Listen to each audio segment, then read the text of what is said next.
Oh, hello, everybody. Nice to see so many people here. Todd, I need you to hold it. Okay. It says, "You'll always be my Valentine, Todd DePastino." Nice. World War I/II trivia. And then, Valentine's. Remember when the teachers used to give you like a little sucker or something stuck inside the Valentine? Well, here's a small version of that. And I really have to love Todd to give up my Reese's Pieces. Very sweet. Thank you so much. And that goes with this. Roses are red, violets are blue. Oh, Todd DePastino, how we love you. These residents new here are in for a treat because our speaker tonight is way more than just sweet. Dear MVS family, World War Trivia time is here. Here we go. Take it away, Todd. It's on with the show. Thank you so much, Pam. Thank you so much, and thank you for having me. I'm continuing our conversation about World War II, and you'll remember the conceit of these presentations for this section are that I get to talk and share stories that I find interesting in history of World War II, and I kind of package it in the guise of a trivia game. This trivia game is really all about the famous Battle of Iwo Jima. And so there'll be a few questions here, but it's really an excuse to talk about not only the Battle of Iwo Jima, but also the famous photo that was taken on February 23rd, 1945, right here. Became one of the most celebrated photographs of the 20th century. Iwo Jima was invaded by U.S. Marines. 30,000 Marines landed on February 19th, 1945. So February is always the month when we recognize the flag raisers and also this remarkable battle. It wasn't the deadliest battle of the war. 26,000 Marines were killed and wounded. 26,000. 26,000 Marines killed and wounded over a 36-day battle. That's a lot of people, but not the biggest, not close to the biggest of World War II. However, it might be, and I was thinking about this driving here today, Iwo Jima might hold the record for the most people killed and wounded per square mile. Because Iwo Jima was so small, 8 square miles. You had these, 100,000 people fighting in 8 square miles of terrain. So it was a lot of killed and wounded in a small space. All right, here's the first question. True or false? The flag raising on Iwo Jima photo was staged. True. Okay, it's false. It's false. Yeah, and I was very curious about how prevalent this idea was.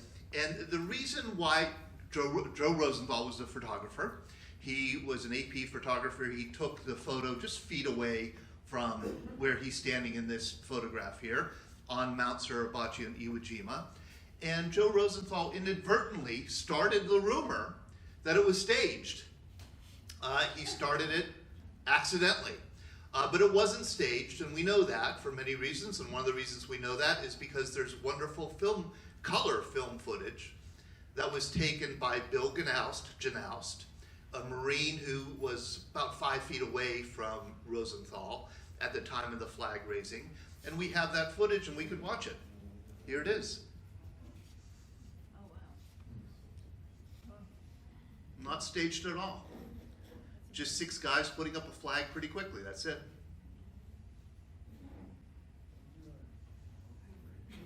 Wasn't there a reenactment of that? Yes, I'm going to get into that. Well, you're getting ahead of me. You're going to ruin my whole shtick. Yes. Are you going to ruin my shtick too? I didn't hear his question. Okay. Oh, his question wasn't there a reenactment of it? Wasn't this the second flag? God damn you! Yes, that was the second. Okay, yeah, that was the second. That's part of the trivia game. Part of the trivia game. All right. One of the reasons why the rumor circulated that this was staged was because Rosenthal took this photo kind of from the hip. You know, he was piling up some a Japanese sandbag and some rocks because he's only 5'4" tall, so he wanted to get a good vista on the guys who were going to raise the flag. And as he was piling up, he saw that the guys were already starting to raise the flag, and he said, "Oh, geez," and swung around and took some shots. Didn't use the viewfinder, just kind of aimed his camera and took the picture. Didn't know that it was going to come out. Then he took some more pictures, and then he went down the hill. So this is one of the pictures he took. I think this is the last picture that he took atop Mount Suribachi. He always called it the gung-ho picture. This is the picture of 16 Marines surrounding the flag after it's been raised.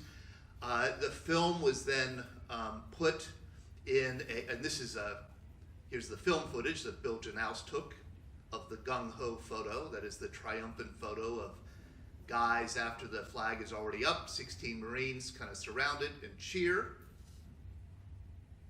This photograph, Joe Rosenthal's photograph, the whole film roll went into a courier bag.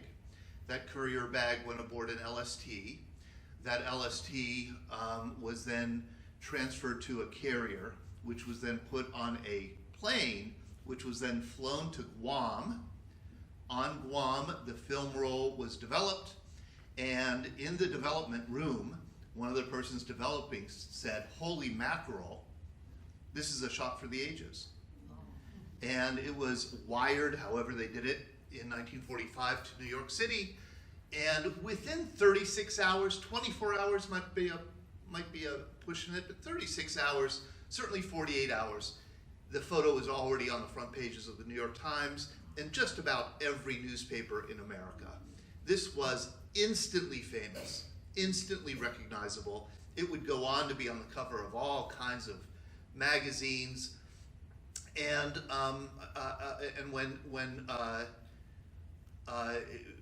Rosenthal heard that the photo was really well received and was on the front pages of newspapers, he was pleased. And somebody asked him, "Did you stage it?"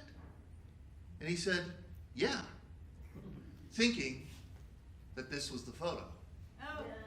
He assumed that this was the photo. This is the one he remembers taking, and it's the one that he thought would come out the best, and so he assumed that this photo would become the famous one, and he said, "Yeah, I staged it." And that started the series of rumors that the Iwo Jima flag raising was staged. What was another reason why people thought the flag raising on Iwo Jima photo was staged? What was the other reason? That's it. Because there had already been a flag raising. The flag that Joe Rosenthal took a picture of, the flag raising on Iwo Jima in the famous photo, was the second flag raising on Mount Suribachi on Iwo Jima. It was a replacement flag. This was the original flag raising. This was taken by a Marine photographer named Lou Lowry from Pittsburgh. Lou would survive the war, live into the 1980s. He's the one who took this photograph. Robert Sherrod, whose name might be familiar to some of you, he was a well-known Time Life correspondent. He was on Iwo Jima, did wonderful work on Iwo Jima. He heard about Joe Rosenthal's photo. He heard that Rosenthal said that it was staged. Robert Sherrod knew that there had already been a flag raising, and it wasn't the one that Joe Rosenthal took a picture of. So Robert Sherrod texted his bosses in New York on his cell phone.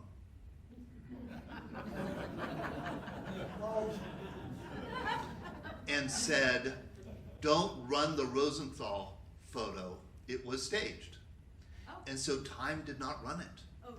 Time magazine did not run it, and in fact, for decades, Time Life kind of waged a low-level campaign against the Joe Rosenthal photo under the rumor that it had been staged. This is the March 5th edition of Time magazine came out, all about the Battle of Iwo Jima, and was in the magazine article. Rosenthal climbed Suribachi after the flag had already been planted.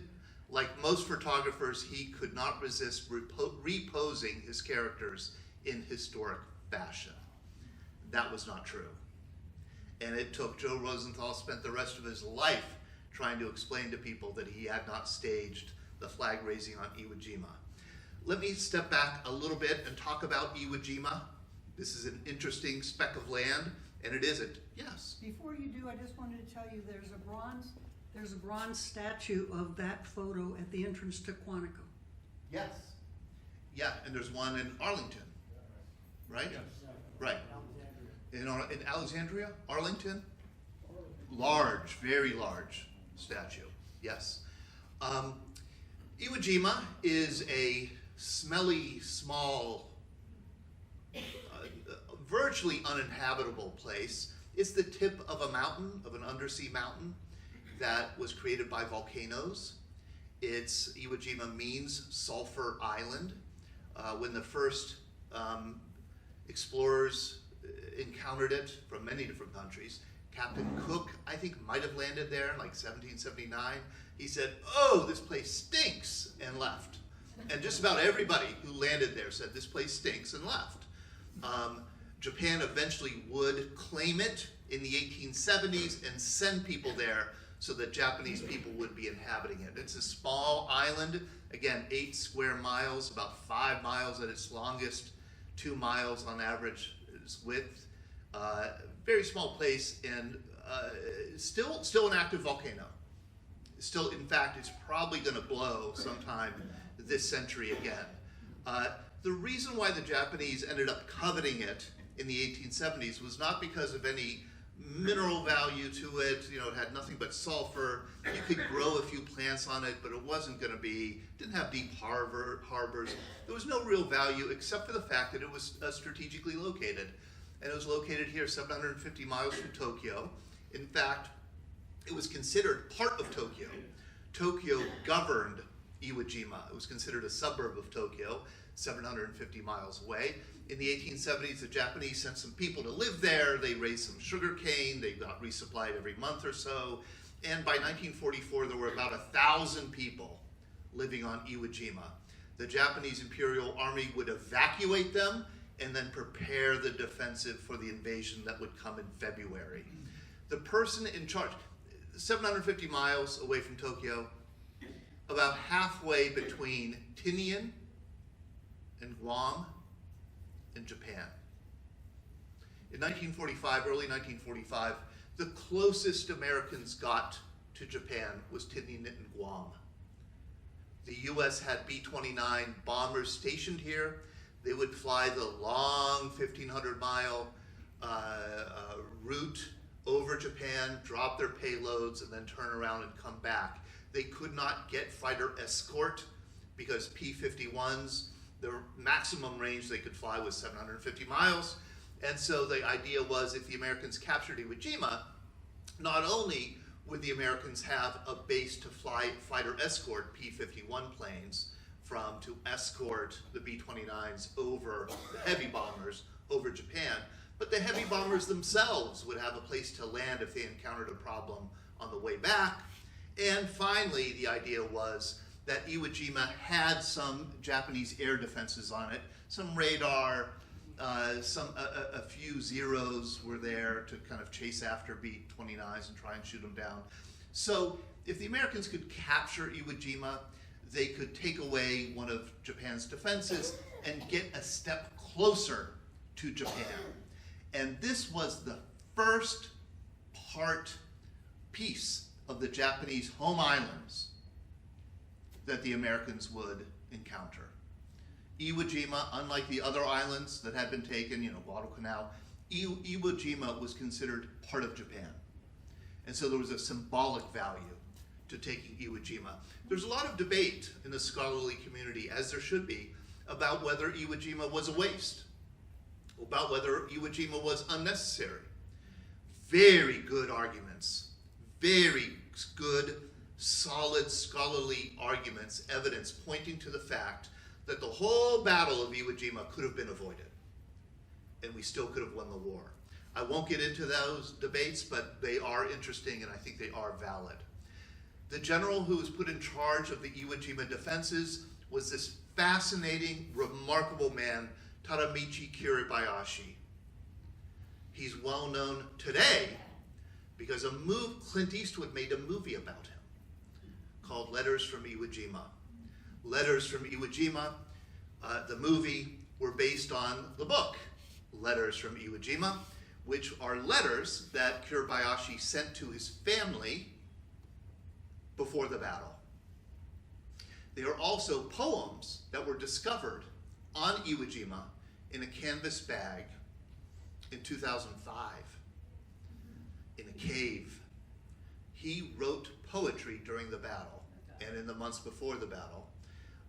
Some of these were found and they were included in this book.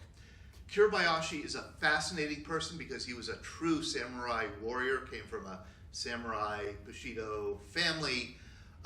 He was utterly committed to the emperor, utterly committed to the war, but he was also a fluent English speaker, and he had lived in the United States for 3 years and loved the United States.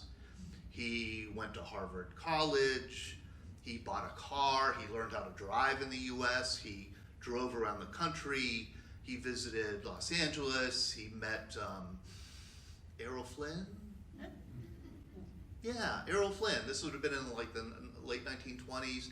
He loved the United States, he loved Americans, and he came back convinced that the United States is the one country Japan should never go to war with. He said many times, America is the last country in the world Japan should fight. And yet here he was now, a major general, and he was given charge of defending Iwo Jima. And what a grim charge it was. He was told that his job was to defend Iwo Jima to the last person, that he would be defeated, that all of the Japanese soldiers that were being sent with him, 21,000 of them, would all be killed, and that Iwo Jima would be lost. The goal of the battle was not to prevent Iwo Jima from falling. The goal of the battle was to kill as many Americans as they possibly could before it fell. And this was a strategic goal because the Japanese wanted to make sure that the Americans knew how costly it would be to invade the Japanese home islands. It was this is a preview of coming attractions kind of a battle. We're going to make this battle so bloody, so difficult, so hard that you'll think twice about ever invading Japan. That was the charge. And Kiribayashi knew that that was the charge. And he had a plan. He said he didn't like it, but that was the plan. And he had a wonderful defense plan, and boy, did he implement it well. Again, the movie made about him, it's in Japanese, so you do have to read subtitles. It's called Letters from Iwo Jima. The director was Clint Eastwood, and it's an absolutely wonderful movie, one of the best World War II movies I've ever seen. And it's really his story and the story of a handful of other soldiers on the other side in Iwo Jima. And you can see that they all knew that they were going to die there. That was their mission. They were simply to inflict as much pain as possible on the Americans. Kiribayashi submitted 6 courageous battle vows. They're kind of repetitive. I'll give you 4 of them. We shall defend this island with all our strength to the end. We shall fling ourselves against the enemy tanks, clutching explosives to destroy them. We shall not die until we have killed 10 of the enemy. We shall continue to harass the enemy with guerrilla tactics, even if only one of us remains alive. And that was the plan. It departed from usual Japanese practice, which was intense fighting upon the landing of American soldiers on the beach. At Iwo Jima, like they had at Peleliu in September, the Japanese decided under Kiribayashi that they would not attack the landing parties. They would not attack the Marines when they landed on the beach. They would wait. They would wait until all 30,000 were ashore. They would wait until they had all pushed inland, and then they would unleash heck on these Marines there. It was a really well-considered kind of defense in depth, layered defense, built around tunnels and bunkers that started to be built in July 1944.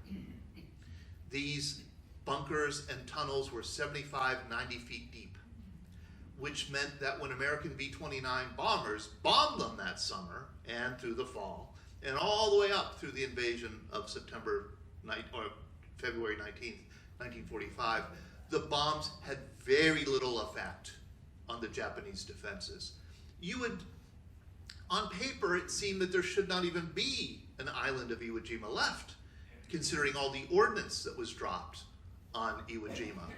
However, the Japanese, miserable as they were, dehydrated, starving as they were, sweating to death, underground, 80 feet underground, they were not harmed by the bombs.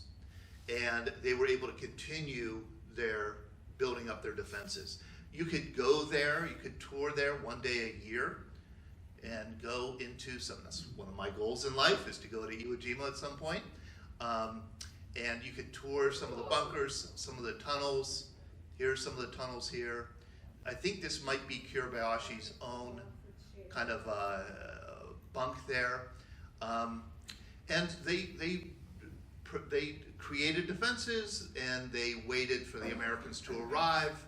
And on February 19th, 1945, at 8:59 a.m., 1 minute early, the first Marines landed on Iwo Jima. This was a massive invasion.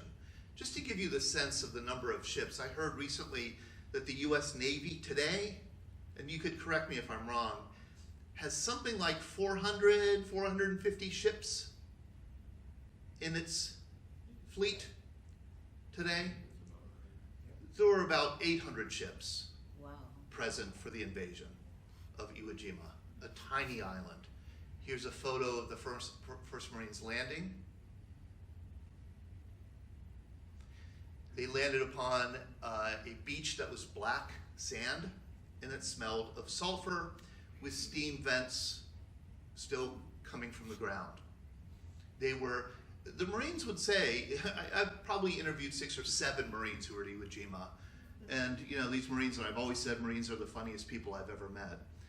They'd say, well, the plus was, if you dug, it was pretty warm. But they said what was hard was just moving. This black sand was so deep and so kind of not packed, loose, that it was hard to actually walk through, get off the beach and get on something more solid. Here's another good shot of these first Marines landing on Iwo Jima, and you could see this prominence off here to the left. This would be the invasion beach, Green Beach, the southern tip of the island. And these would be Marines from the 2nd Battalion, 28th Regiment. Yes? Oh, they have the black sand. They still give a jar of black sand to all the Marine Corps officers from Iwo Jima when they become an officer in the Marine Corps. Wow. My son has one. Your son has, could you say that again, has a vial of black sand? It's a bottle of black sand from Iwo Jima. They collect it. They collect it and they give it to every Marine Corps officer. Okay. To this day. Even to this day. Yeah, he's Even to this day. Only a few years ago. The prominence here to the left is Mount Suribachi. It's about 550, hardly a mountain, but it's 550 feet high. It's the tallest point on Iwo Jima. And the 2nd Battalion and 1st Battalion, but mainly 2nd Battalion of the 28th Marine Regiment, the 28th Marines, they were given the job of kind of cutting off Mount Suribachi from the rest of the island. They figured this was the highest prominence. It was probably laced with a lot of Japanese, and if they could capture it, they could help speed the end of the battle, which was estimated to take 5 days. Here is a map of the island. You can see the Marines were told you're going to invade an island in the shape of a pork chop. And the 28th Marines were given the tip of the shank of the pork chop here at the southern end. Here's Mount Suribachi here. And you can see in the blow up of this section of the map, here's the 2nd Battalion, 28th Marines. They land here and turn left, and their object is to take Mount Suribachi. Here's another picture, a wonderful photo of Mount Suribachi today. What the Marines didn't know was the depth of the tunnel system. It was only long after the battle, that the Marines and the Americans would find out just how big this tunnel system was. Again, an 8 square mile island, there were 11 miles of tunnels. Wow. And what that meant was that, and I've heard this again from several Marines who were there, said it was the strangest thing, because you would clean out a cave. That means you would kill all the Japanese that you thought were in a cave. And then you would kind of casually walk by that same cave again, and more Japanese would come out of it, which would be impossible. How'd they get there? There was a back door, there was a tunnel to the rear. So, and this was on purpose, so that they could kind of maximize the carnage that they inflicted on the Americans. Here's from the History Channel. I copied this from a History Channel video. This is an example of the tunnels underneath Mount Suribachi. So when the 2nd Battalion, 28th Marines landed on Green Beach on that southern tip, they were immediately told, they immediately sent a scouting party up Suribachi, tell us what's there. The scouting party went up, there was nothing there. Nobody there, nobody shooting at them. They must have all been killed in the bombardment. They came down and said, like, it's clear. And so the commander, Lieutenant Colonel Chandler Johnson of the 2nd Battalion, 28th Marines, sent up a platoon from Easy Company of the 2nd Battalion, 28th Marines, said, go up to the top of Suribachi, scout, do some more scouting, and plant a flag at the top.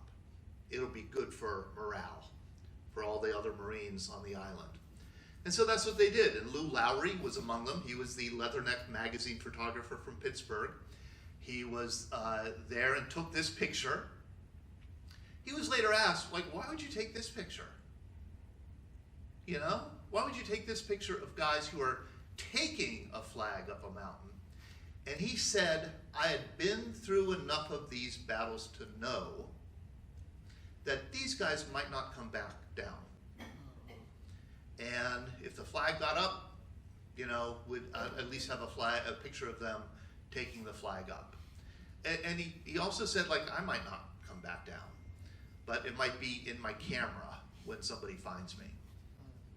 So Lou Lowry went up, and this is the photo that he took for Leatherneck magazine of raising the flag of Iwo Jima, on Iwo Jima.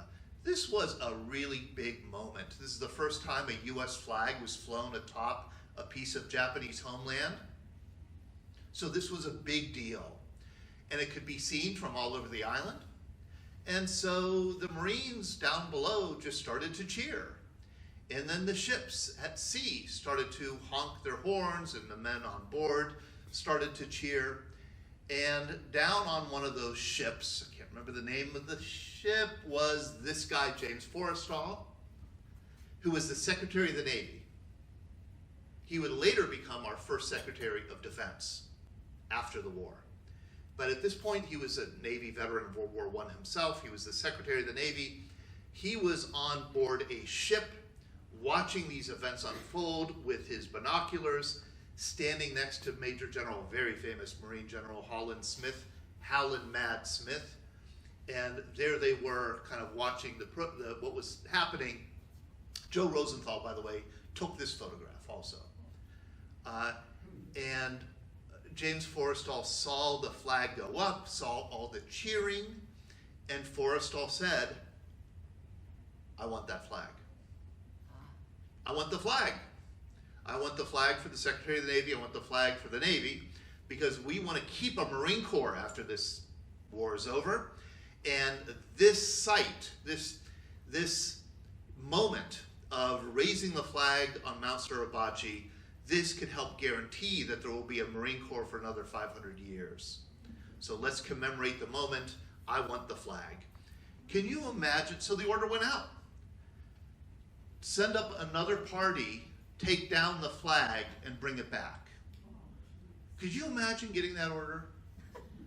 There's a wonderful scene in the Clint Eastwood movie about this called Flags of Our Fathers. There's a wonderful scene where James Forrestal is shown saying, I want the flag, and the order being passed down to the 2nd Battalion Commander, Lieutenant Colonel Chandler Johnson. Johnson getting the news and saying, like a good Marine, gosh darn it. Why would he do that? And then the order being sent to send another crew up. I'm going to play that scene. Hopefully you'll be able to hear it. Hey, we got rope.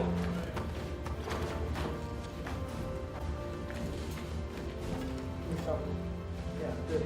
That work?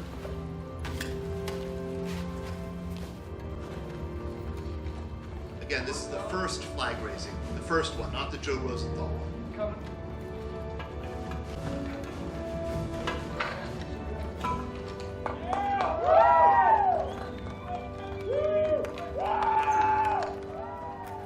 Shit, look at that.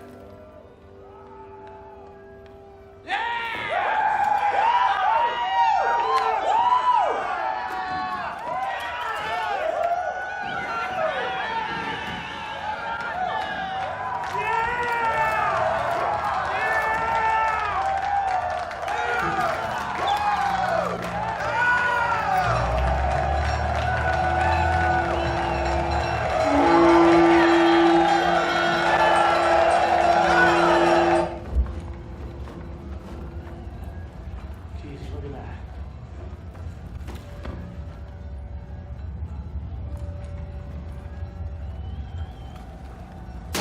Get down! Hit cover! Up with that 30! 20 yards down! Damn!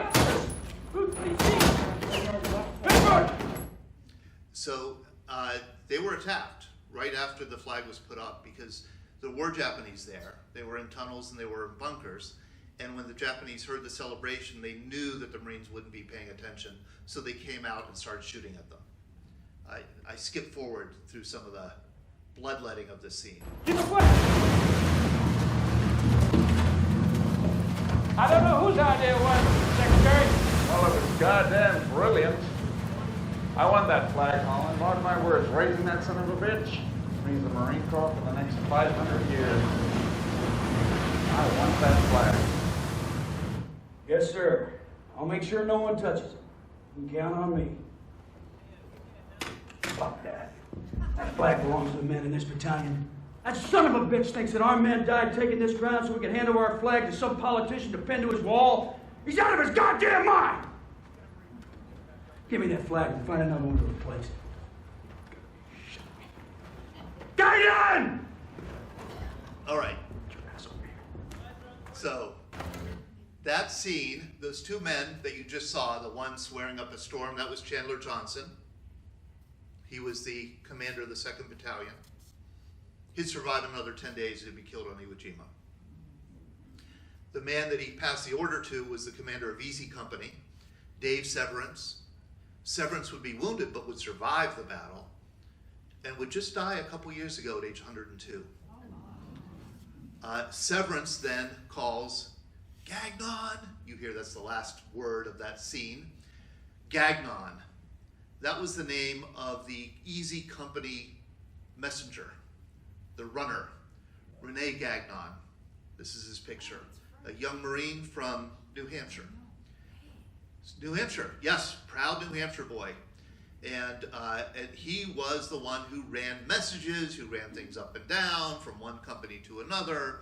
And so he was tasked with joining a squad of 5 Marines and going back up the mountain with a new flag to take the old flag down and bring it down. So Gagnon tagged along with these 4 Marines. The 5 of them went up. They were given telephone wire, fresh batteries for the walkie-talkies, and a flag. The flag was gotten from LST 779 right here. The Gagnon or somebody went aboard each ship saying, hey, do you have a flag? LST 779 had one. They had stolen it from another ship in Pearl Harbor. LST 779 was built by Draveau in Ambridge and survived the war and would go through the LST 779 seemed to be everywhere. Here it is. It had the flag that was then delivered to Rene Gagnon. Rene Gagnon went up the mountain with these 4 other guys, led by Mike Strank. He was the squad leader from Johnstown, PA. Ira Hayes, PFC, in his squad. Franklin Sousley, Hayes was from Arizona. Franklin Sousley from Kentucky. Here's Rene Gagnon. And then Harlan Block, who was from Texas. All went up with the flag, the telephone wire, the batteries. Also following them up was Joe Rosenthal. He had been started to climb up the mountain. I'm sorry, he was ahead of them climbing up the mountain. As he was going up the mountain because he heard there was going to be a flag flown on the mountain. And then he heard all this commotion below him. And coming down was Lou Lowry, that photographer from Pittsburgh, who had taken the first flag raising photo. And he said, too late, Joe. I got it.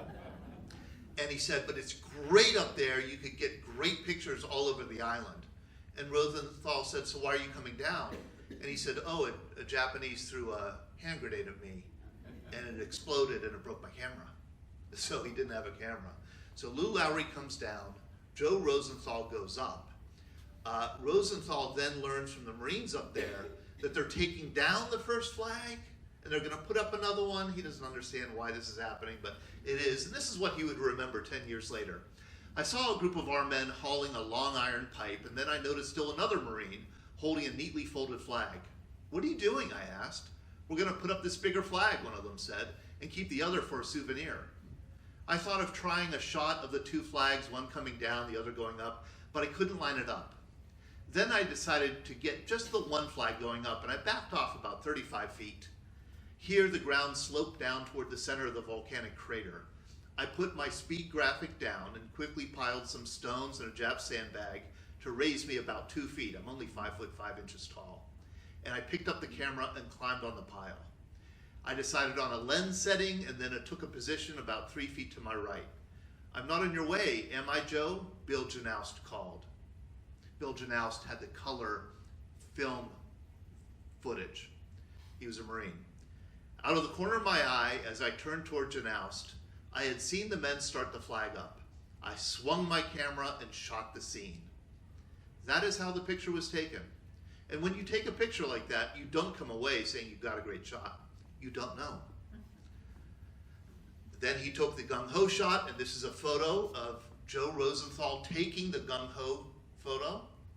Here is Bill Janoust, the Marine with the color film footage. Bill Janoust, by the way, would be killed 6 days later on Iwo Jima. There was an Army photographer named Bill Campbell who took this picture. And here's the footage, once again, of the flag being raised. And then you could see afterwards, the footage was still rolling. Bill Janoust was still taking footage and took footage of the gung-ho shot. This photo was so big. I mean, it was just a masterpiece.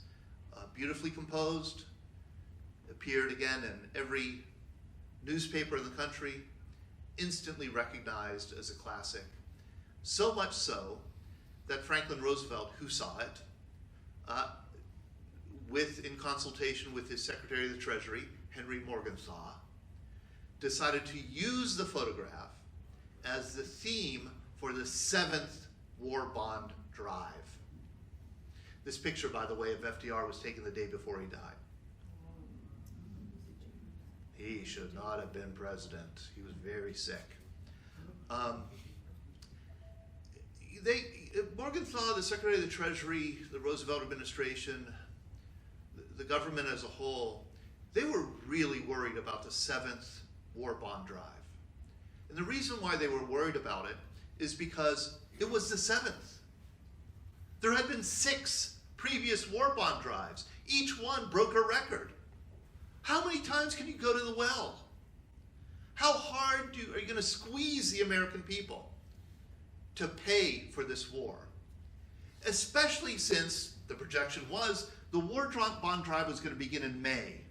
By then, the projection was Hitler would be dead and the war in Europe would be over. Americans will lose interest in the war. And they were right. Americans did lose interest in the war after the German surrender in May 1945.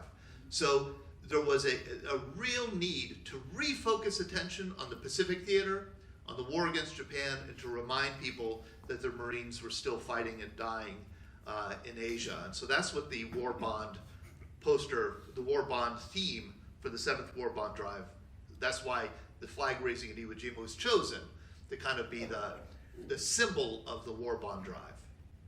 Because the flag raising was going to be the theme for the war bond drive, Franklin Roosevelt himself put out the order: I want the flag raisers identified, I want them pulled from theater, I want to bring them back to the United States, and I want to put them on a bond tour. So, yes?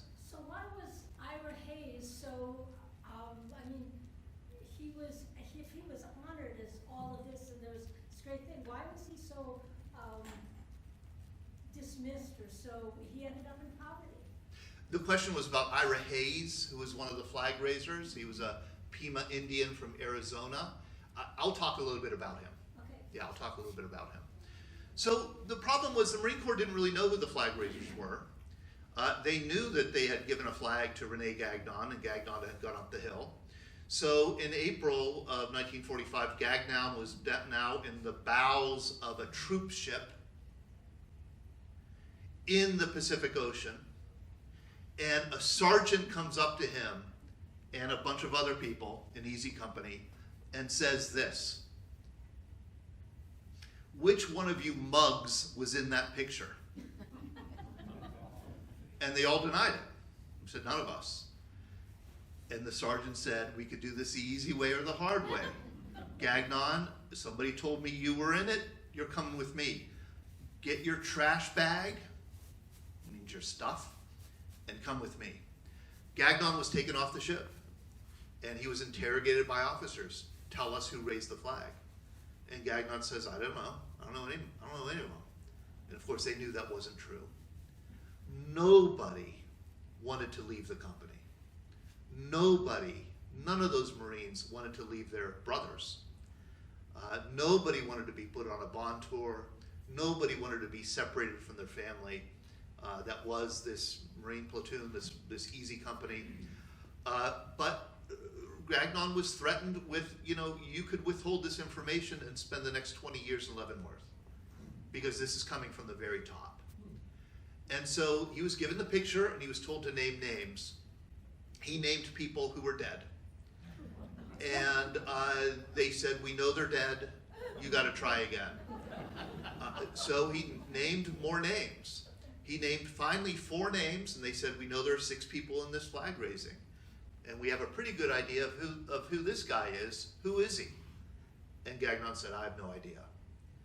And they said, we know it's Ira Hayes.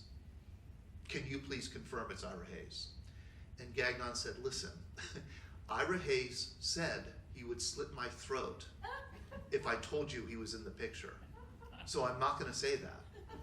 And they took that as a yes, Ira Hayes was in it. And so these were the names of the people identified. This was published in April 1945 by the Marine Corps, as these are the flag raisers and these are the people we're going to celebrate in the 7th Bond Tour. Every single one of these identified Marines is misidentified, except for Michael Strank. Strank was killed in Iwo Jima, I think on March 3rd. He's the only one who's correctly identified here. Henry Hansen, Hank Hansen, who was also killed March 3rd, I think the same day, he was identified, Henry Hansen, as a flag raiser at the base of the flag. He was from Somerville, Massachusetts. He was considered part of a flag raising team until 1947, when the Marine Corps conducted an investigation and found that it wasn't Hansen. And they discovered that it wasn't Hansen because another Marine's mother from Texas, one of those Hidalgo County, Texas, way down in the south, contacted her congressman and said to the congressman, "My son, that's my son. I can tell that's my son." And they said, "How do you know it's my son?" He said, "I recognize his rear end." And everybody made fun of her, and she said, "You changed that diaper so many times, like I'd know that, I would know that anywhere." And you know, she absolutely was right. It was Harlan Block, it was her son. It was Harlan Block, he was killed also on Iwo Jima, so he didn't come back home. In 1947, the Marine Corps put out an official release that Harlan Block was this man. So there was a lot of confusion early on. The Marine Corps knew that 3 of the 6 flag raisers were dead, but they were able to identify the 3 who were surviving. They pulled them from the Pacific, they brought them home, and they put them on a bond tour. And these are the 3 men. Rene Gagnon on the left from New Hampshire, John Bradley in the center. He was a Navy corpsman attached to the Marines. He was from Wisconsin. The Marines wanted to make sure they included a Navy guy among the 6, so they added him. And this is Ira Hayes, of course, the famous Ira Hayes. Hayes was miserable the entire time. He was a very violent alcoholic, and he was drunk the whole time. He was sent home early from the bond tour. He didn't make it to the end. He would die in poverty. He also suffered from enormous racism during the bond tour. And it just, I mean, he didn't want to be there. He wanted to be with his Marines. He was miserable. And he would die in the mid-1950s, I believe. Maybe he didn't even make it to 1950. But the story of them, these 3 men and the bond tour, what happened in their subsequent lives, wonderfully told in a book by John Bradley. This is John Bradley. In a book by John Bradley's son, James, who wrote a wonderful book that came out in 2004 called Flags of Our Fathers. I do highly recommend it. Wonderfully written. I met James Bradley, but I'm being recorded, so I'm not going to talk about it. Clint Eastwood made a movie of it, also a very good movie. I highly suggest it. And this should be the end of the story. However, what revelation about Flags Are Our Fathers, the book and movie, and the photo has recently come to light? What revelation? It changes the whole story. Flags of Our Fathers actually gets the story wrong. What does it get wrong? Turns out that Rene Gagnon was not in the picture. John Bradley was not in the picture. And it's especially obvious that John Bradley was not in the picture. And the only one of the 3 who was actually in the picture was Ira Hayes. It now does make sense why Ira Hayes so hated this bond drive. He knew Gagnon. Not only did he know that Gagnon and Bradley were not in the picture, he knew that they knew that they weren't in the picture. And there was a lot of tension between them because of all that. This is the lineup of who we thought. I would teach Iwo Jima when I taught a course on World War II. I would talk a lot about the flag raising because it was such a wonderful window into the lives of these, otherwise anonymous Marines. And this is the lineup that I would teach. That it was Harlan Block at the base. It was Rene Gagnon, who you could barely see. You could just see his hand right here. John Bradley, the Navy corpsman, right here. Mike Strank, you could not see him except for a little piece of his body from Johnstown. Franklin Sousley, here. And then Ira Hayes, here in the rear. That's what I always taught. That's what we understood as the flag raisers. This was only questioned 10 years ago. 10 years ago, one man raised questions about 3 of the flag raisers. And the man, and I'm fascinated by this story, this is one of the reasons why I wanted to tell this story. I've gotten to be kind of friendly with him. He's from Omaha, Nebraska. He's been on our Veterans Breakfast Club live stream a few times. His name is Eric Krell.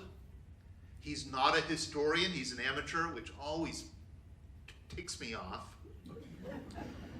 Do you know what he does for a living? He designs rubber ducks for Oriental trading. Have you ever seen a rubber duck like Elvis? A rubber duck is, I don't know, Santa Claus? He designs them. He's also an amateur historian who's obsessed with Iwo Jima. And he spent a lot of time going through every photograph that was taken on Iwo Jima by every photographer, having them blown up to high definition, looking at them closely.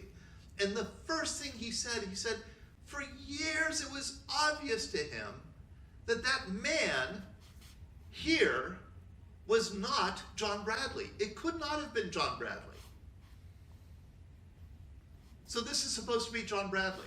He said one glance at this guy, and then you compare all the pictures of John Bradley, and there are maybe 50 of them, on Iwo Jima around those days, and they're completely different people, and you can see it right away. This is the John Bradley, supposedly, in the flag raising, and he said there were 3 big clues that tipped him off. Number 1, the real John Bradley always cuffed his pants. Cuffed his pants high. This John Bradley does not have cuffed pants. Number 2, John Bradley never wore a utility cap. That's that soft knit with a little short bill cap that some Marines put under their helmets. This guy obviously was wearing one of those soft knit caps. And John Bradley, here's his head here, holding his helmet. He did not wear one ever. You never see him wearing one. And number 3, John Bradley's belt, his utility belt, was completely different because it didn't carry weapons and ammunition. He was a corpsman, he was a medic. He did not have the equipment, which was a rifleman's equipment, in the flag raising photo. Here are the cuff pants again. It clearly was not John Bradley. And then Eric Krell went through the other photos comparing, well, who, this guy isn't John Bradley, who is it? He was able to determine, Eric Krell was able to determine through facial recognition and other clues that Franklin Sousley, supposedly this man, was actually this guy. So John Bradley was not John Bradley, he was Franklin Sousley. Great, okay, that is one problem solved. But then the question becomes, well, who's this guy then? And that led him on a whole other search. He looked especially at high resolution images from the Bill Janoust footage. Because the Bill Janoust footage goes on. The flag goes up, and then the guys disperse, and they begin to collect rocks to put around the pole. And it's great because you could see the different flag raisers from different vantage points. And here's the flag raiser who was in the Franklin Sousley position that had the question mark. He sees this guy, and there's something strange about him. There are a couple strange things about him, but number 1, and it's very obvious, he has a strap dangling from his helmet that nobody else has and nobody else would want to have. It is strange.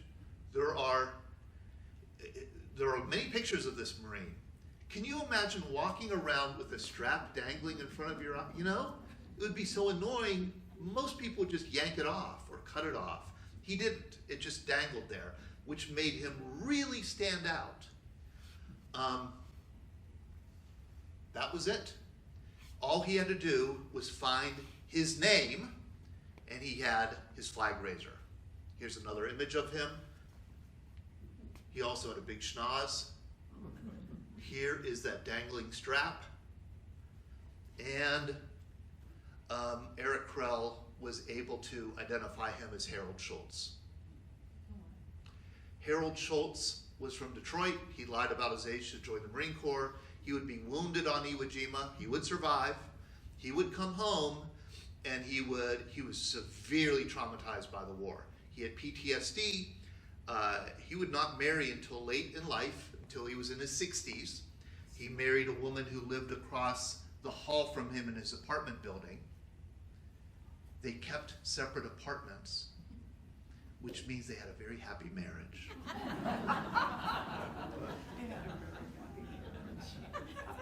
He was a postal carrier. He never talked about Iwo Jima. Sometime in, oh boy, it would have been maybe it was 1995. His stepdaughter was present, and his stepdaughter said, "Oh, it's the anniversary of the flag raising on Iwo Jima." And he said, "Oh yeah, I remember that." They said, "Oh, like, were you there?" And he said, "Yeah, I was one of the flag raisers." And his stepdaughter said, "Well, you're a hero." And he snapped and said, "No, I'm a Marine. That's it. We will not talk about it." That was the only thing he ever said about it. So it was pretty clear that he never wanted to be associated as a flag raiser, and he wanted to live the rest of his life in anonymity, which he did. In 2016, the Marine Corps finally listened to Eric Krell, this rubber duck designer from Omaha. And they pulled together a commission, they studied his arguments, and they found out that he was right. And they admitted that Harold Schultz was a flag raiser. John Bradley had never been a flag raiser. This took a lot of effort for the Marine Corps to admit that. I remember talking to a guy who was on that commission, a Marine, who said, "Oh yeah, it was so hard to admit that we were wrong. The Marine Corps, we protect our reputation. We don't want anybody to question us. It was such a hard time. We did the commission, and then we finally admitted we were wrong." And we were like, "Oh, great. We got that over with." And then 5 minutes later, another guy came forward and said, "There's another person misidentified. This is Brent Westemeyer. I've gotten to know him too. He lives in Iowa. He's the one who said, not only is Doc Bradley not in the photo, Renee Gagnon is also not in the photo. And I can prove it." This proof took a lot more to get through to the Marine Corps. It's not as obvious as John Bradley. It required some FBI to get involved to do facial recognition and a lot of other kind of body type comparisons. And it took several years, but the Marine Corps called another commission, reviewed the case, and determined that Renee Gagnon was in fact Harold Pye Keller. Gagnon was never in the photo. One obvious clue was a wedding ring. The flag raiser was wearing a wedding ring, and Gagnon was not married. Pye Keller was. This is Pye Keller. He truly never talked about it, but he made a mistake. He wrote to his wife. He was married. The day after the flag raising, said, or 2 days after, he had heard that the flag raising photo was big, and he said, "I'm in that photo." And he wrote the letter to his wife. His wife gabbed it all over town. And so in the town of Brooklyn, Iowa, everybody in Brooklyn, Iowa knew that Pye Keller was in the photo. And you could not tell these people that he wasn't in it. He would never talk about it. He never said it. In fact, the Marine Corps heard that Pye Keller was spreading the rumor that he was in the photo, and he received this letter from Major General P.H. Torrey, commander of the Marine Barracks at Quantico. "Any unproved and malicious gossip about any member of our Marine Corps is a direct reflection on you as a member or former member of our Corps. Nothing is more malicious and indecent than tearing down of characters and lives through the spreading of untruths." In other words, shut up. You were not in the picture. You will never be in the picture.